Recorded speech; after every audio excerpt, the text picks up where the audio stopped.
अध्यक्ष महोदय, सार्वजनिक बांधकाम विभागाच्या बाब क्रमांक 130 पृष्ठ क्रमांक 86 यावर बोलण्यासाठी मी उभा आहे. अध्यक्ष महोदय, या ठिकाणी सार्वजनिक बांधकाम मंत्री आहेत. अध्यक्ष महोदय, मागच्या 3-4 वर्षापासून जी रस्त्याची कामं मंजूर झालीत बजेटमध्ये 0304ची, याची कामं अजूनही अपूर्ण आहेत. रोज लोक आंदोलन करतायत, रोज अपघात होत आहेत. जवळपास 43,000 कोटीची जुनी कामं प्रलंबित दायित्व होतं. नंतर ह्या बजेटमध्ये आपण 10,000 कोटी दिले, पण तरतूद किती झाली? फक्त मागच्या बजेटमध्ये 3,000 कोटी तरतूद झाली, आता थोडी तरतूद झाली. अध्यक्ष महोदय, कामं अपूर्ण आहेत, कामं पूर्ण होत नाहीत. कॉन्ट्रॅक्टरला ज्यावेळेस विचारतो तर कॉन्ट्रॅक्टर सांगतो आमचे PWD बिल देत नाही आणि त्याची मुदत संपून पण ती कामं अद्यापर्यंत पूर्ण होत नाहीत. परत मुदतवाढ शासनाकडे दिली जाते, डांबराचे भाव वाढले इत्यादी कारणामुळे. एका बाजूला ही परिस्थिती आहे अध्यक्ष महोदय ह्या खात्याची. आणि अध्यक्ष महोदय, यांच्याच खात्याचा एक विभाग आहे MSIDC. MSIDCचं काय, MSIDC मध्ये काय आहे? त्यात MSIDC पायाभूत सुविधांसाठी महाराष्ट्र राज्य पायाभूत सुविधा विकास महामंडळ आहे. अध्यक्ष महोदय, ह्या महामंडळाकडे कर्मचारी फक्त ठराविक कर्मचारी आहेत. राजे, आपण छत्रपती शिवाजी महाराजांचे वंशज आहात, आपल्याकडनं काय अपेक्षा आहेत? शिवाजी महाराजांनी भ्रष्टाचारांचा कडेलोट केला होता. संभाजी महाराजांनी तर त्यांना हत्तीच्या पायाखाली दिलं होतं. अध्यक्ष महोदय, यामध्ये व्यवस्थापकीय संचालक दीक्षित नावाचे आहेत. आपल्या राज्यातल्या सगळ्या IAS अधिकाऱ्यांना काहीच काम नाही का? एक रिटायर माणूस तिथे बसवला. का बसवला? फक्त टेंडर मॅनेज करण्यासाठी.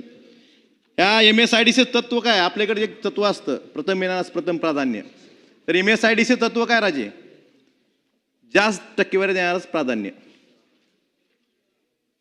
मी परत रिपीट करतो, जास्त टक्केवारी देणारच प्राधान्य.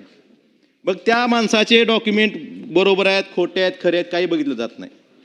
एक उदाहरण देतो, माझ्या धाराशिवच्या मेडिकल कॉलेजचं काम. खरं तर ते काम PSU मार्फत करणं गरजेचं होतं. MSIDCने का घेतलं माहीत नाही. एक तर तुमच्याकडे माणसं पण नाहीत, टेंडर मॅनेज करणं एवढी माणसं आहेत फक्त MSIDCकडे. तर त्याबाबत त्या कॉन्ट्रॅक्टरनं बोगस कागदपत्रा आधारे तो क्वालिफाय केला गेला, ते जास्त टक्केवारी दिली असेल, त्यामुळे प्राधान्य दिलं असेल. मी त्याला माहिती मागवतोय तुमच्या डिपार्टमेंटला, ती माहिती सुद्धा खोटी दिली जाते. तुमच्या अधिकाऱ्यांकडनं त्या ठिकाणी माहिती सुद्धा खोटी दिली जाते. आता एकतर तुमचं काम नसताना जवळपास 1 लाख कोटीची काम आहे ती, आणि तुम्ही काय करता? DPR बनवण्याला खाजगी माणसं, सुपरविजनला अथॉरिटी इंजिनियर. तुमच्या डिपार्टमेंटच्या लोकांना काहीच काम नाही. एक DPR कसं बनवतं त्याचं उदाहरण देतो मी. DPR आमचा बार्शी धाराशिव रस्ता 10 मीटरचा आणि धाराशिवून बोरफळ अवसा रस्ता 7 मीटरचा. रस्ता पुढे मोठा झाला पाहिजे का लहान झाला पाहिजे? धाराशिव शहरातून रस्ता जातो, त्याचं नाली नाही त्याला. आता काम अर्धवट झालंय, पाऊस पडला तर सगळ्या दुकानामध्ये घरामध्ये पाणी जाईल. असे DPR बनवणार लोक. आणि सगळ्यात महत्त्वाची अट राजे, तुमच्या इथं एका बाजूला कॉन्ट्रॅक्टर आत्महत्या करतायत, कॉन्ट्रॅक्टरची बिलं द्यायला पैसे नाहीत तुमच्याकडे सरकारकडे. आणि दुसऱ्या बाजूला MSIDCनं अट काय टाकली की बिलो जर कुणी टेंडर भरलं तर त्याला 7.5% ॲडिशनल परफॉर्मन्स गॅरंटी द्यावी लागेल. का?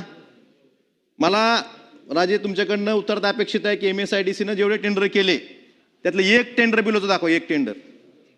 गडकरी साहेब आपल्या देशाचे नेते आहेत, आपले महाराष्ट्राचे सुपुत्र आहेत.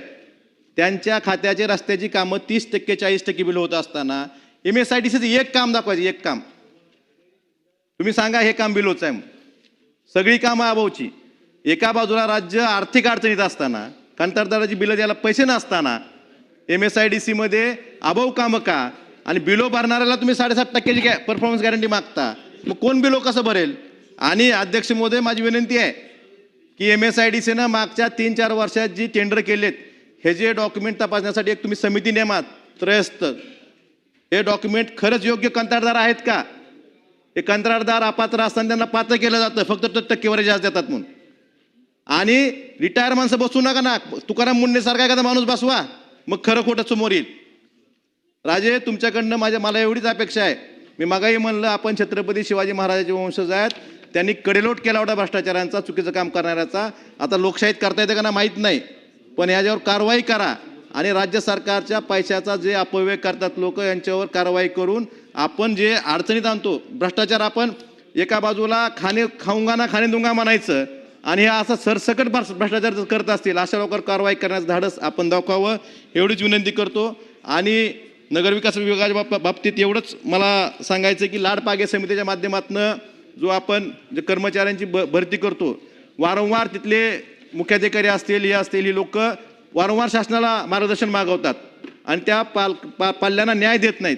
त्यामुळे याबाबत या अंमलबजावणीच्या बाबतीत सुद्धा नगरविकास विभागानं तातडीनं कारवाई करून जे प्रलंबित प्रकरणं त्यांच्याकडे प्रलंबित आहेत ते तात्काळ निकाली काढण्याचे निर्देश द्यावेत एवढीच विनंती करतो आणि थांबतो. धन्यवाद.